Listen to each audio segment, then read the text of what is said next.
సభకు నమస్కారం. ఇప్పటిదాకా సినిమా గురించి మాట్లాడమంటే అందరూ నా గురించే మాట్లాడారు.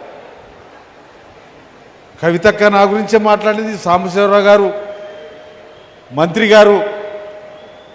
ఇప్పుడు తను నా పాత్రని పోషించడం కోసం వచ్చినటువంటి శివరాజ్ కుమార్ కూడా నా గురించే మాట్లాడుతూ ముగించారు.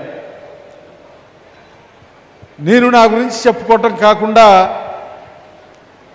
ఇవాళ ఈ చిత్రం నిర్మాణం జరగబోతుందంటే ఈ చిత్రం నేచురల్గా ఉండాలనేటువంటిది నా కోరిక. నేను ఏ పద్ధతుల్లో ఉండేవాడిని, నా పద్ధతి ఏంటి, నా విధానం ఏంటి, నా స్వభావం ఏంటి అనేటువంటిది ఉండాలి అనేటువంటిది. నా స్వభావం ఏంటి అనే దానికి వస్తే ఈ వ్యవస్థలో మార్పు రావాలి, మనందరిలో మార్పు జరగాలి. ఒకరిని ఒకరు మోసం చేసుకునే పద్ధతి కానీ, ఒకరిని ఒకరు దోసుకునేటువంటి పద్ధతి కానీ, ఇక్కడ చిన్నోడు పెద్దోడు అనేటువంటి తేడా కానీ లేనటువంటి వ్యవస్థ కావాలని చెప్పి నేను కోరుకుంటున్న నా స్వభావం అది. ఇప్పటిదాకా దేశంలో, రాష్ట్రంలో, ఉమ్మడి రాష్ట్రంలో పేదోళ్ళకి ఏం కావాలి, వాళ్ళకి కావాల్సినటువంటి వాటి కోసం ఏం చేయాలి, ఆ చేతలు చర్యలు ఎట్లుండాలి అనేటువంటి పద్ధతుల్లో సిపిఐఎంఎల్ ప్రజాపంద పనిచేస్తూ వచ్చింది. ఆ ప్రజాపందలో ఉన్నటువంటి నేను ఇలా మీ అందరికీ ఓ గొప్పగా చిత్రీకరించి చూపించబోతున్నారు. ఇప్పుడు మాట్లాడినటువంటి వాళ్ళు కూడా నన్ను గొప్ప నాయకుడిగా మాట్లాడారు. నేను గొప్ప నాయకుని కాదు అని నేను అనుకుంటున్నా. సామాన్యుల్లో సామాన్యుని,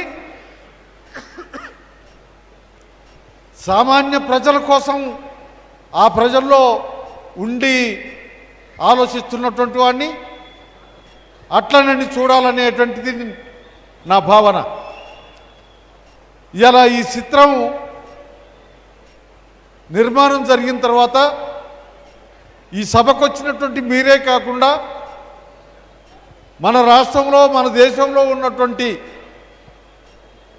ప్రజలందరూ చూసి ఆ మార్పుకి స్పందిస్తారని చెప్పి, ఆ మార్పుని అమలు చేస్తారని ఆశిస్తారని నేను కోరుకుంటున్నా, భావిస్తున్నా. ఇలా మనం అందరం ఎక్కడున్నాం, ఏం చేస్తున్నాం, జరుగుతున్నటువంటి పరిణామాలు ఏంటి అనే విషయానికి వస్తే మనల్ని పాలించేటువంటి పాలకులు, ప్రభుత్వాలు మనకు సాలినంత సౌకర్యాలు కల్పిస్తలేరు. మనకున్నటువంటి సమస్యలన్నింటినీ పరిష్కరించే స్థితిలో లేరు.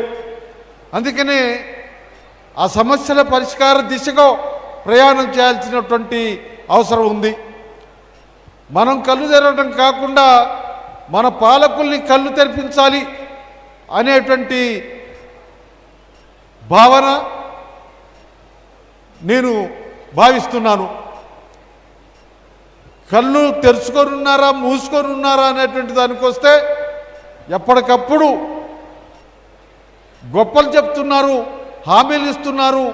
కానీ ఆ గొప్పలకి సంబంధం లేనటువంటి పద్ధతుల్లో, హామీల్ని అమలు చేసే పద్ధతుల్లో లేరు అనేటువంటిది మనకందరికీ కనపడుతుంది. అందుకని ఈ సినిమా, ఈ పిక్చరు, ఈ చిత్రం దాన్ని చూపేబోతుంది అని నేను భావిస్తున్నా.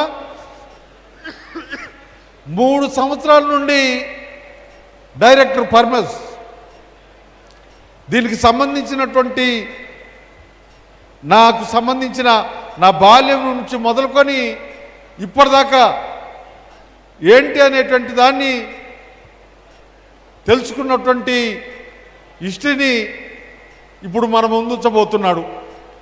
ఏదైతే మొత్తానికి ఈ చిత్రం నిర్మాణం జరగాలన్నా దానికి కావాల్సినటువంటి గ్రౌండు, దానికి కావాల్సినటువంటి యంత్రాంగం ఎన్ని అవసరం. దాంట్లో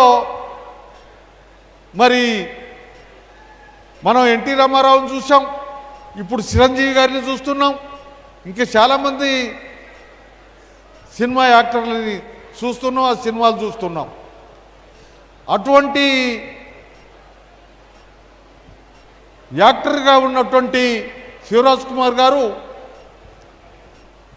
పర్మిస్ పోయి కోరగానే ఒప్పుకొని ఓపికగా ఇవాళ మన పాల్వంచకి రావటం సంతోషకరమైనటువంటి విషయం.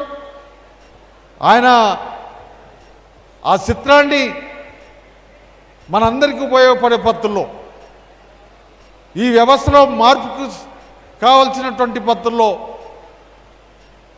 వ్యవహరిస్తాడని, యాక్షన్ చేస్తాడని చెప్పి భావిస్తున్నా. ఇలా